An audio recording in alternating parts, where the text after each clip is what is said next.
Hai, Assalamualaikum. Saya Khairul Hijaz bin Ma'asan, merupakan pereka di Kraftangan Malaysia, Cawangan Perak.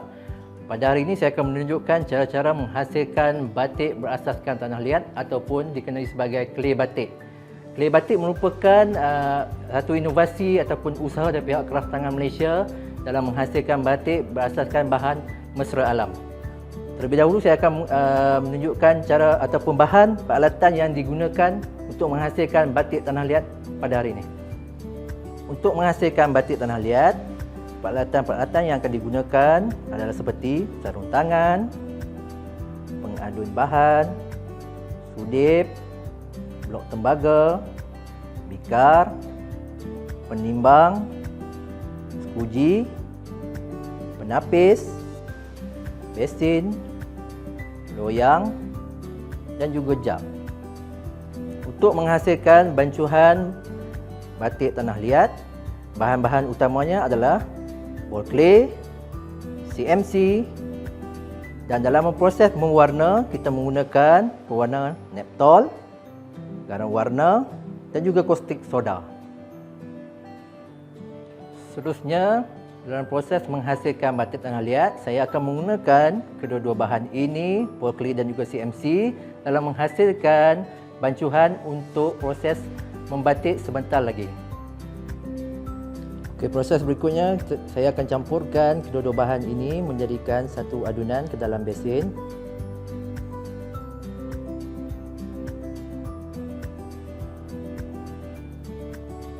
Gaulkan sedikit bahan supaya ia sebati.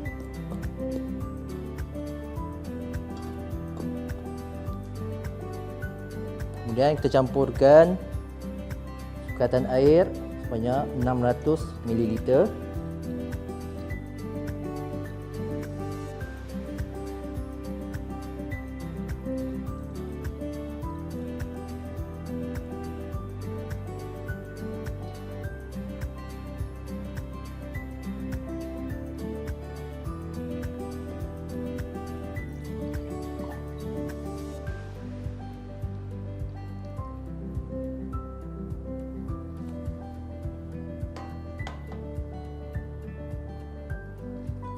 Kemudian kita gaulkan sedikit demi sedikit supaya kedua-dua bahan tadi sebati bersama dengan air.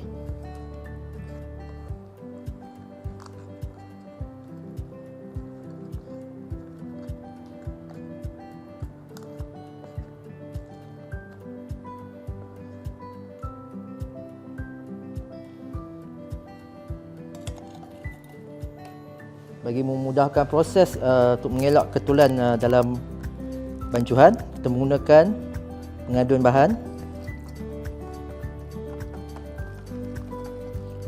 untuk mengelak bahan tersebut menjadi ketul yang terlampau banyak.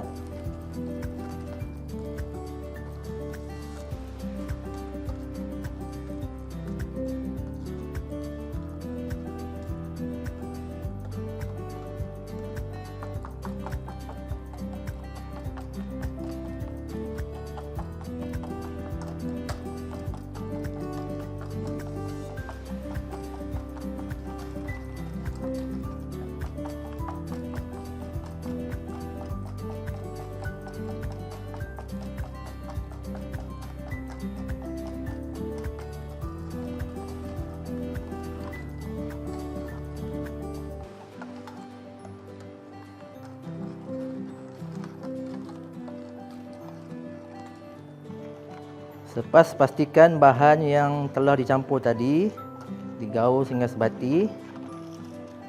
Untuk mendapatkan tekstur bahan yang lebih halus, kita gunakan penapis.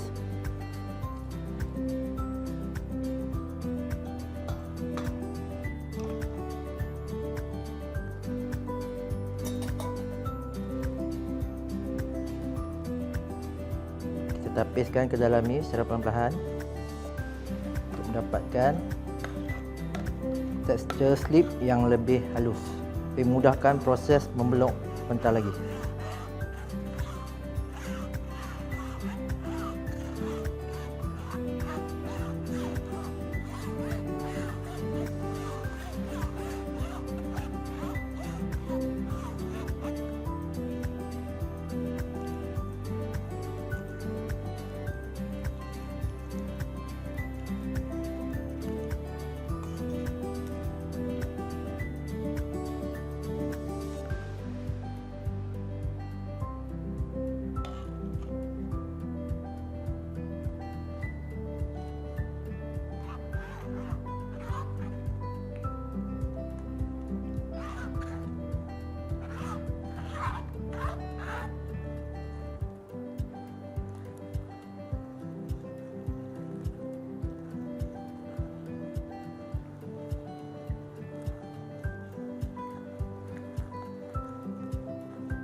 Dan ini adalah hasil daripada bahan yang kita tapis tadi. Bahan yang kita tapis tadi pastikan ia halus seperti ini untuk memudahkan proses memblok sebentar lagi. Okey, proses seterusnya kita akan melakukan proses memblok batik di atas kain. Sebelum itu saya akan menunjukkan bahan yang perlu digunakan semasa proses memblok, iaitu span, ataupun di sini saya menggunakan jenis PE foam, ataupun tuan-tuan dan puan-puan boleh gunakan span biasa pun boleh. Selepas sediakan span di atas meja, terbentangkan kain tersebut.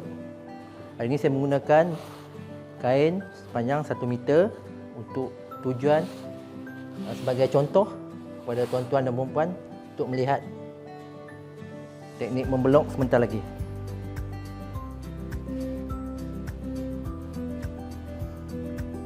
Fungsi span yang kita gunakan berbeza dengan span yang kita gunakan untuk batik memblok menggunakan lilin. Span ni kita gunakan secara kering. Kalau berbanding dengan menggunakan lilin, kita menggunakan span yang basah. Di sini saya hanya menggunakan semata-mata span yang masih lagi kering. Dia untuk memudahkan proses memblok nantilah. Kemudian bentangkan kain menggunakan pin.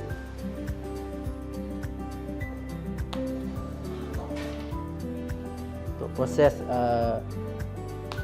regangan kain.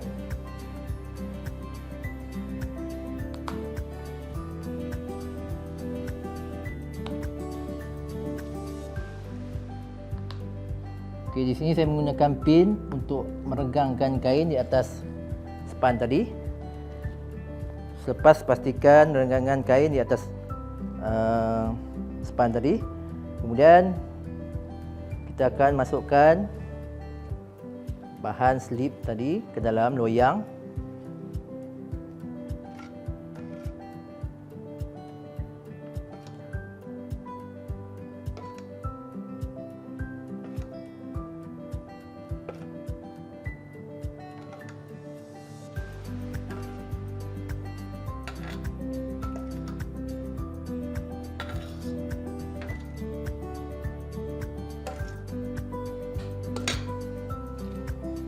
Kemudian kita menggunakan peralatan skuji untuk meratakan slip ataupun bahan tadi supaya ia lebih sekata untuk memudahkan proses menekap blok di atas permukaan slip nanti.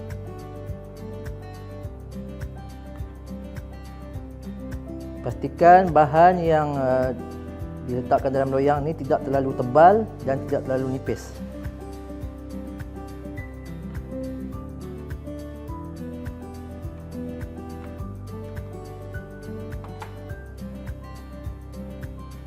Okey, kemudian bila dah pastikan semua bahan sudah berada dalam sekata, proses seterusnya kita akan memblok lah. Tekapkan blok dia dalam bahan dalam kiraan 5 saat.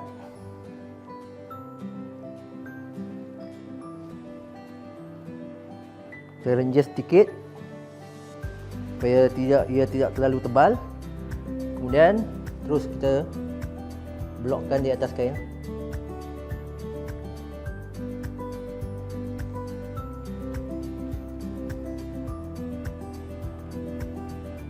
Untuk sekatan bahan ini boleh digunakan sebanyak 2 meter kain.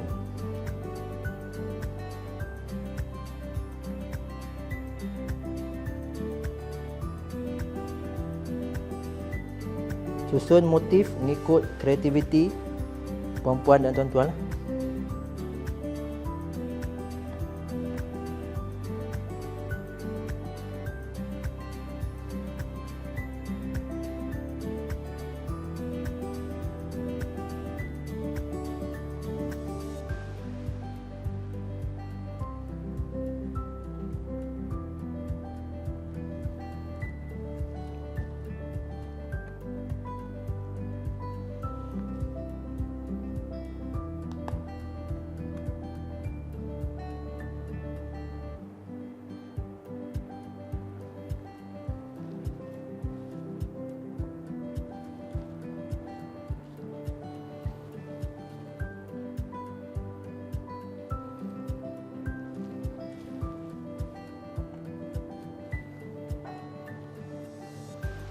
Memblok menggunakan batik tanah liat ni ia lebih mudah berbanding dengan penggunaan lilin kerana dia tidak menggunakan bahan bakar seperti api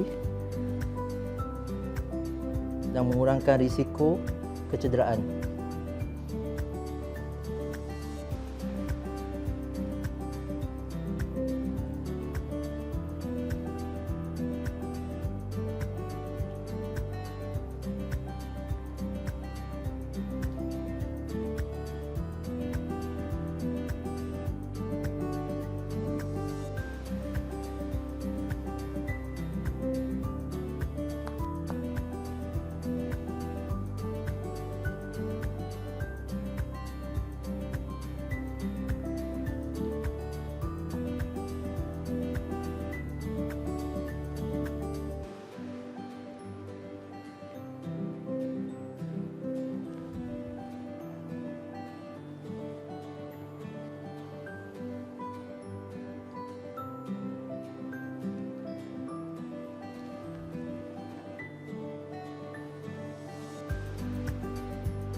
Untuk proses memblok ni, blok saya penuhkan, ambil masa lebih kurang daripada 5 minit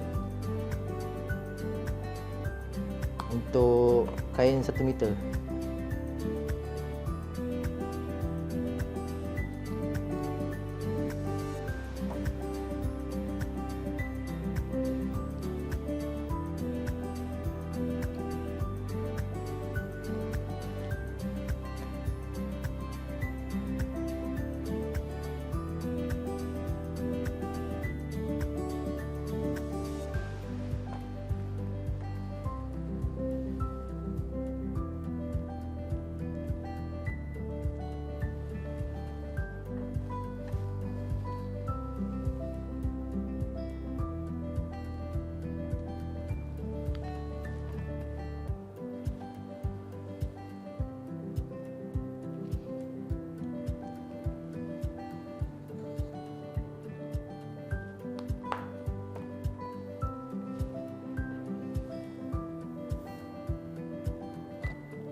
Okey, ini adalah hasilnya selepas kita memblok tadi. Kita biarkan slip tersebut kering lebih kurang dalam 15 ke 20 minit. Kemudian kita akan sediakan bahan-bahan untuk memproses mewarna sebentar lagi. Proses seterusnya adalah proses membuat sukatan warna. Untuk kali ini saya menggunakan satu jenis bahan Neptol iaitu Neptol ASOL yang akan dicampur bersama dengan caustic soda. Untuk garam warna, saya menggunakan garam warna jenis Blue Bee untuk mendapatkan warna biru. Sebelum melakukan proses sukatan warna, untuk langkah-langkah keselamatan, pastikan anda menggunakan penutup muka untuk langkah-langkah keselamatan berikutnya. Untuk sukatan Neptol,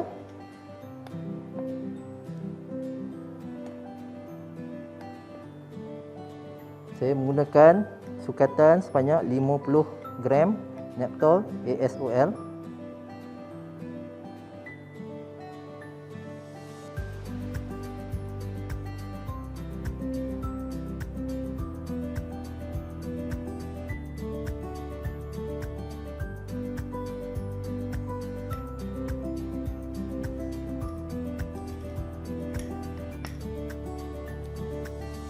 Masukkan bahan Neptol tadi ke dalam basin besar. Kemudian proses sukatan bahan caustic soda.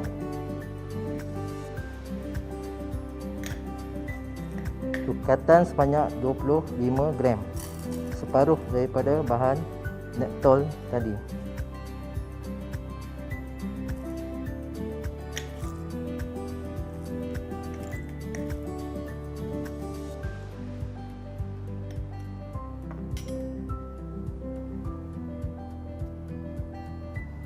campurkan ke dalam bekas. Kemudian kita campurkan bersama dengan air dengan sukatan 1 liter ke dalam besin campuran Neptol dan caustic tadi. Gaulkan dengan rata. Pastikan tiada ketulan.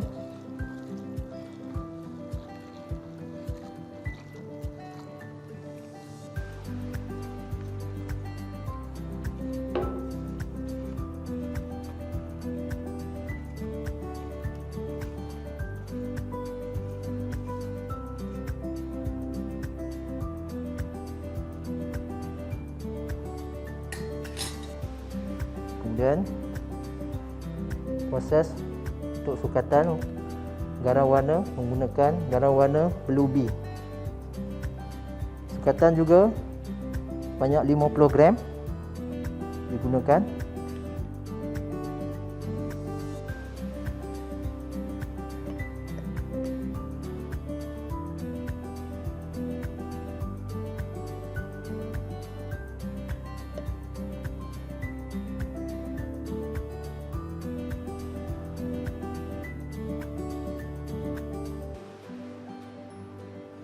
Jumlah sukatan kedua-dua bahan ini digunakan adalah secara maksimumnya untuk celupan sebanyak 2 ke 3 meter kain.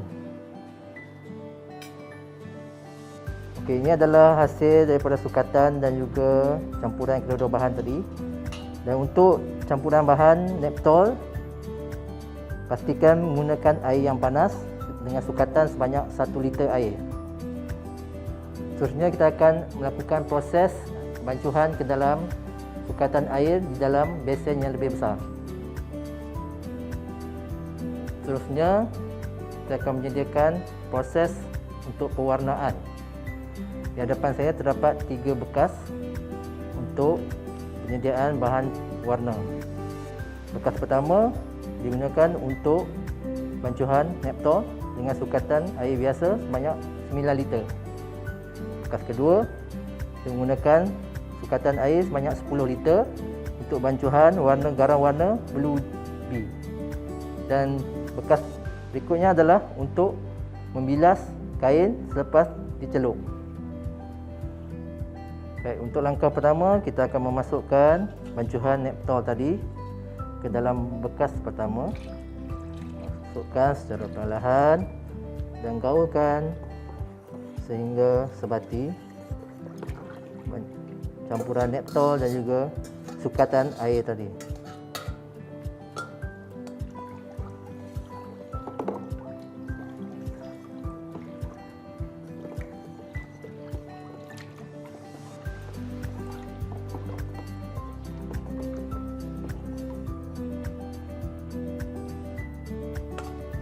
Kemudian untuk besen kedua, kita masukkan bahan garam warna Blue Bee ke dalam bekas dan gaulkan sehingga sebati.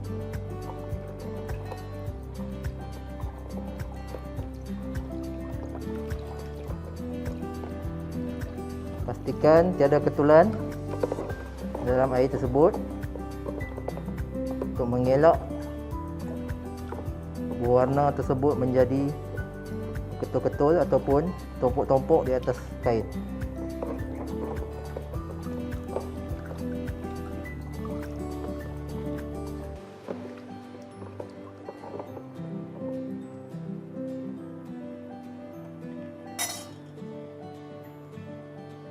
Ini adalah hasil daripada proses memblok tadi selepas kita melakukan proses pengeringan sebanyak 15 ke 20 minit tadi. Dan seterusnya kita akan melakukan proses celupan ke dalam bahan pewarna. Sebelum melakukan proses mewarna, kita pastikan langkah-langkah keselamatan menggunakan sarung tangan dan juga penutup muka.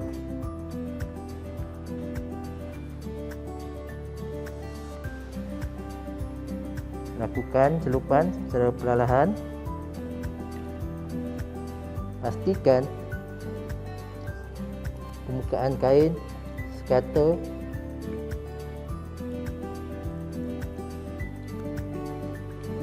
pada bahan minyak tol tadi.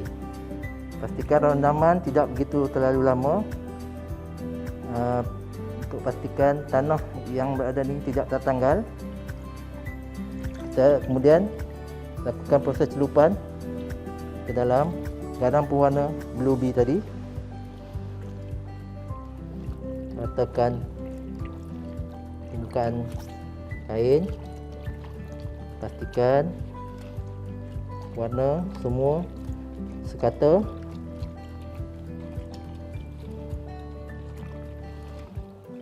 Lakukan secara perlahan ya, supaya dapat pastikan tanah tersebut tertanggal lebih awal sebelum proses membilas.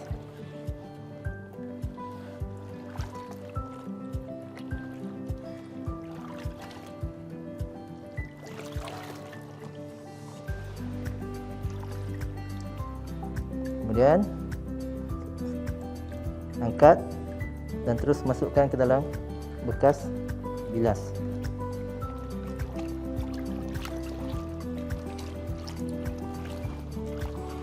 Disarankan menggunakan bekas bilas banyak 2 bekas lah, bagi proses memudahkan kotoran ataupun tanah yang melekat itu hilang.